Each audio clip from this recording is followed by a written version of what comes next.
I have a question for you today. How many of you have put your Christmas ornaments away already, your Christmas decorations away already? I suspected as much. There's a story there, clearly.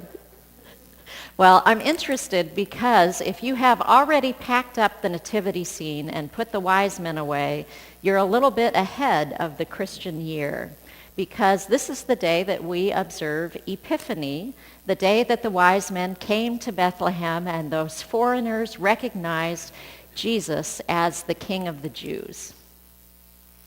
So there are many cultures and many countries where people would not have made this mistake, because in places like Spain and Italy and Central and South America, countries whose religious heritage is Roman Catholic, Epiphany, or January 6th, is the day when you exchange gifts.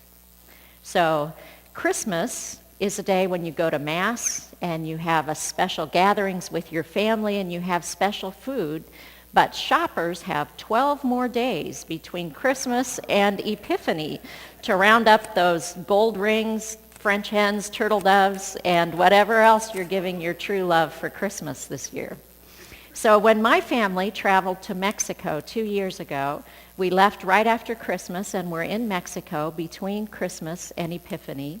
Nativity scenes were still out in homes and shops and city plazas, and in some of the larger towns, in the city square, there were 3 men in gorgeous robes and capes and crowns, and children were lined up to go up and tell them what gifts they wanted. And families were still negotiating who was going to make the tamales for the big dinner on the 6th. So I'm not suggesting that we need to change our Christmas traditions necessarily, but maybe we should give the wise men a little bigger role than just having them skulk out on the edges of the nativity scene with their one camel until we box them up and put them away until their day even gets here. Now, the gift-giving thing has certainly contributed to their commercial appeal, but I think the wise men have something to offer us more than just gold and frankincense and myrrh, because they are symbols of people who are on a journey. These are men on a quest. They're men on a mission. Now, coincidentally, this is the first of 3 Sundays that I'm going to be talking about Creekside's mission statement. This is what we said is going to guide us on our journey together to be the Church of Jesus Christ, who is not only King of the Jews, but King of all of us who claim Jesus as Lord. So I'd like to review our mission statement today. I want you to help me. I'm going to say all of the words except for the 3 verbs of that mission statement. And I'm going to invite you to chime in on those verbs. I'm sure this will be familiar to some of you. If you need a little hint to get you started, the first verb is the title of this sermon. Okay? Thank you. Are you ready? I'll show you when it's time to get there. Because we are God's beloved in Christ, united in the Spirit, we seek God's love in our lives. We celebrate God's love in vital worship, and we share God's love in acceptance, service, and witness. Thank you. If you want to check that statement, it's up on the wall in our gathering area, and we'll be talking about it the next 2 weeks too. It's the seeking part of the wise men's story that I want to pay particular attention today. What led the wise men to seek the infant king? This is interactive. You're allowed to answer that. What led the wise men to seek Jesus? The star. The star, is that what we're going to agree the answer is? I was hoping you would say that because I think that's the wrong answer. The star is what led the wise men to find the baby Jesus. But before they left home to seek the baby Jesus, they had to have the desire to know Jesus. They had to have the desire to seek Jesus before they even looked up at the heavens and saw the star. See, we don't get to meet the wise men when they're back at home. Matthew's account does not tell us about these astrologers, astronomers, magicians looking at the heavens night after night, looking for signs. It doesn't tell us how they saw this new star rise in the west and their excitement about that sign and their conviction that it meant the birth of a new king. We don't get to hear how they planned their route or went shopping for the gold, frankincense, and myrrh, or packed their camels with camping supplies and crowns. It's all backstory. But it had to have happened because nobody goes on a 2-year pilgrimage by accident. See, Matthew doesn't introduce us to the wise men until they arrive in Herod's court in Jerusalem. And here's a curious thing. Herod had wise men. He had scribes and chief priests. Herod had something better than wise men. Herod had prophecies, sacred writings by wise Jewish men that said that a king, Messiah, the king of the Jews, the shepherd of the people of Israel, was going to come out of Bethlehem of Judah. Why hadn't anybody at the court in Jerusalem figured this out?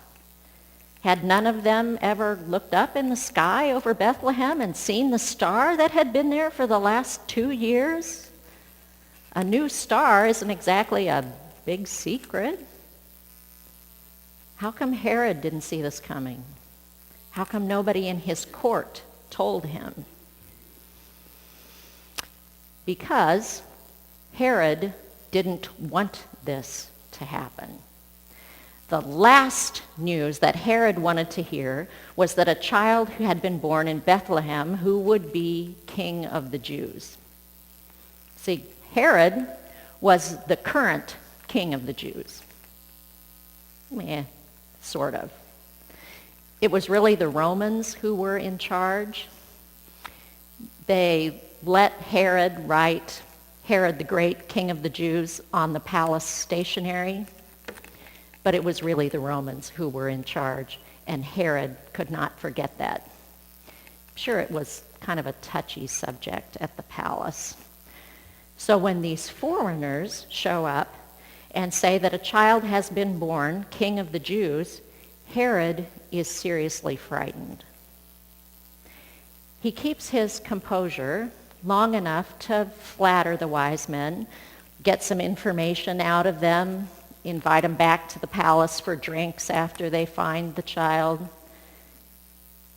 But when the wise men figure out what Herod is up to and go home another way and don't tell Herod Jesus' whereabouts, Herod is infuriated. Because Herod has no desire to seek Jesus. Or more accurately, Herod has no desire to worship Jesus. Herod wants to seek Jesus so he can kill him.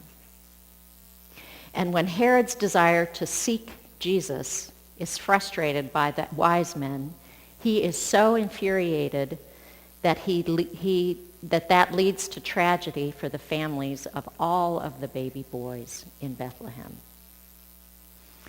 The desire to seek what is important to us is a powerful force. The desire to find the child born King of the Jews led the wise men on a 4-year odyssey. The desire to maintain his puppet kingdom led Herod to order a killing spree.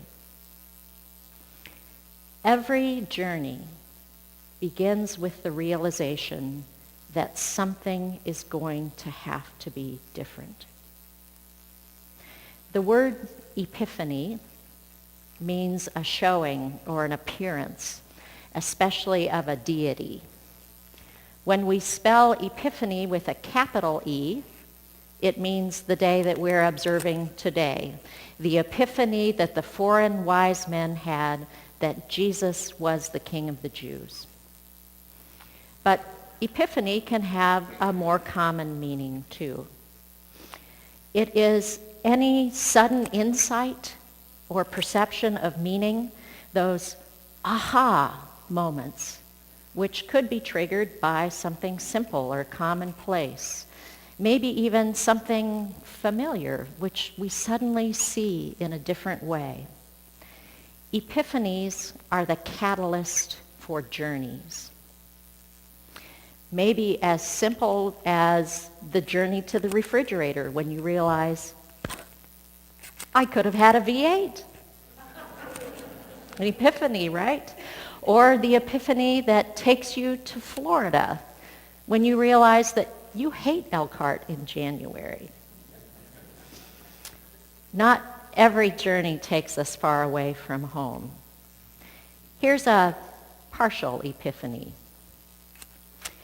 Even though I'm always right, people seem to be offended when I don't listen to their opinion or ignore them. That's an epiphany. Or consider how this epiphany could change your life. I am powerless over alcohol, and my life has become unmanageable. See, most journeys don't have all the details nailed down when we start. If you have an epiphany that you love someone and want to marry them, you have just started a very long and unpredictable journey. If you have the realization that you want to have a child, you have started an even longer and even less predictable journey. If we, as a community of faith, have the desire to seek God's love in our lives, that should affect us and the way we act in some profound ways. First of all, it's a journey that no one else can make for us. That doesn't mean we're alone along the way. We count on other people to encourage us, support us, walk alongside us, help us to find the way, but we each have to seek Jesus for ourselves. It doesn't matter if your grandparents attended church all their lives, or if your father was a very devout Christian. It doesn't even matter if your pastor is incredibly well-read and articulate and charismatic. Pastor Elizabeth cannot do this for you. If you have no desire to seek Jesus, it's going to be a short trip. Secondly, it's a journey that begins wherever we are. We don't have to be better or smarter or holier. We don't have to be a smaller church or a larger church or a different church. The path to seek Jesus Christ goes through wherever we are right now. I may be coming from a different direction than you are. I may be at a different place on the path. But the important thing is that we're journeying towards a common goal. And finally, ours is a journey which will never be done. Those wise men in Matthew, they had a long trip for sure. And star navigation, kind of a lost art. But they had a specific destination and a purpose. They were to find the king in Bethlehem, worship, offer their gifts, and go home. Our mission as the Church of Jesus Christ is broader than that. Seeking Jesus is the work of a lifetime. And I believe that Creekside's mission statement, that we are to seek God's love in our lives, does what a good mission statement should do.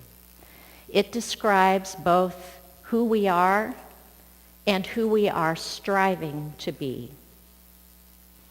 If we are not actively involved as believers and as a community of faith in seeking God's love in our lives, we're neglecting an essential component of what it means to be followers of Jesus Christ.